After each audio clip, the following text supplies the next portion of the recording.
Well, the image is one thing, and a human being is another, you know. It's very hard to live up to an image, I'll put it that way. In today's video, we're going to be taking a look at a re-release of the Elvis soundtrack album, Blue Hawaii. So this is a re-release of the album pressed on blue vinyl. The front and the back of the album is displayed in the same way that it would have been when the film came out back in 1961. Elvis recorded this album back at Radio Record Studios in Hollywood, California back in March of 1961. And this was a #1 album upon the film's release, as well as the album's release. This was Elvis's last #1 album until 1964's Roustabout. So this was one of the best-selling Elvis albums to date. And what you can take a look at here is Elvis coming back from the Army and then essentially living his life, readjusting back from the Army. So on this album, we do have his original band from pre-Elvis Army playing on this track, as you can see, with Scotty Moore showing on guitar and DJ Fontana showing on drums.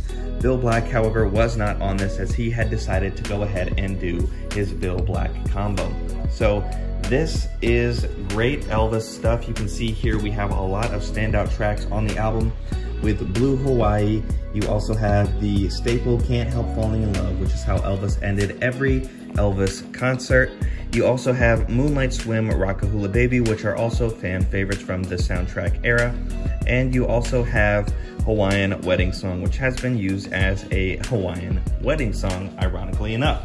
Now, you can see here that once we go ahead and get into this, that the release wasn't in any special form. The slip here is not one you would have seen on the original album, but rather we have a white film around it and a clear plastic casing to protect the actual label. Now, when you go ahead and pull the album out, you will see Blue Hawaii, you get blue vinyl. Now, this is a translucent vinyl. As you can see, it does show some through on it. It is not a matte finish vinyl, but what it does look like when you look at it in person, if you're unable to tell on the video, is it does look a lot like the Moody Blue 1977 blue pressing vinyl. Now, they did make black ones of that, however, that was a lot more rare, but the blue one was very common, and this is what I would akin it to. So this is just a single vinyl. There is no gatefold on the album. There is no extra inserts.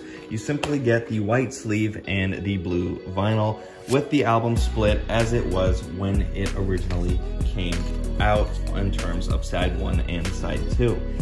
The album itself sonically sounds great. The vinyl itself is on 180 gram vinyl, so this is a much stronger vinyl than originally was released. Typically, most vinyls today are much stronger than when they were released.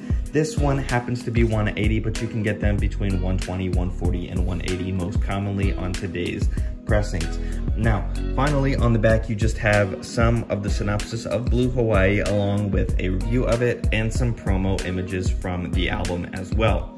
One other final thing I wanted to mention is they did a nice touch here by putting this little blue slip on the back and then showing the rest of the white to really give the fact that to really replicate the 1961 label would have been like, because prior to 1980 there was no barcode and they would have had to simply glue on the back panel of the vinyl album, whereas it's obviously much more unibody now. It is simply printed at both sides on one sleeve.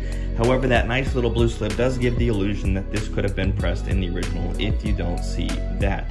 Now, this was pressed by Waxtime in Color Records in 2019, so this is not brand new, but you can still find this for about $20–25 on Amazon, eBay, wherever you buy your albums.